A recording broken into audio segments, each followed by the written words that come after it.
just different.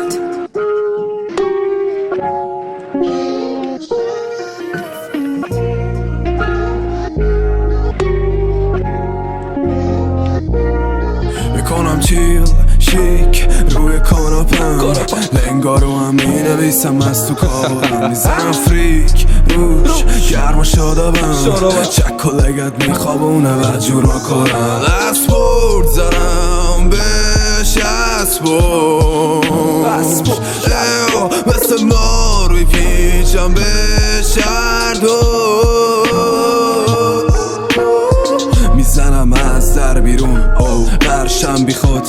هر خطمو بگیره رد پشت همه چی خوب عالی تا وقتی که تو خوده چی بشه چی نشه اصلا حتی کنه فشکشت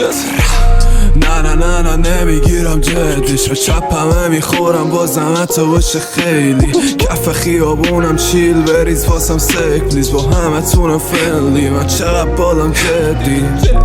گیج و ویجم پرت حواسم انگا بوده توی حواسم پر دود خونه انگا شده هات باکس زیر لباسم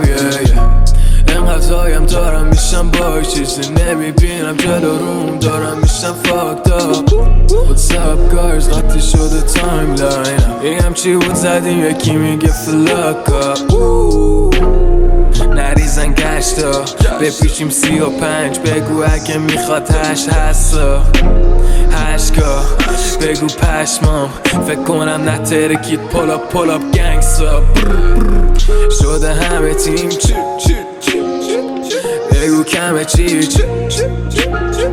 چشا همه جای ما رو بتکونی پیدا میشه کیلو میدونم یه جولشم فکر کنی که خرابه حالم اصلا بمانی و ماری دیگه کاری ندارم من فیارم بگین کل KFC رو بیارن تا نخورم دست نمیزنم به نخ سیگارم به این کیه اپ پشت صدا میزنه حسش نی جواب بدم صداشم میشه بلنده رو مکج میکنم میگه تو چشا جهنمه میگم ببی خیلی آتم انگاری موزاب زنمه میخوام غرشم تو بغلیت که کراشمه قول میدم جندم از نیپل تا زیر گردنشون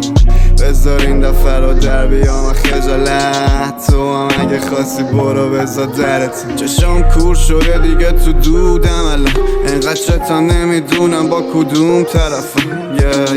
نمیام پایین با سکسم اصلا انگار ارث بابام فضا دارک شد اصلا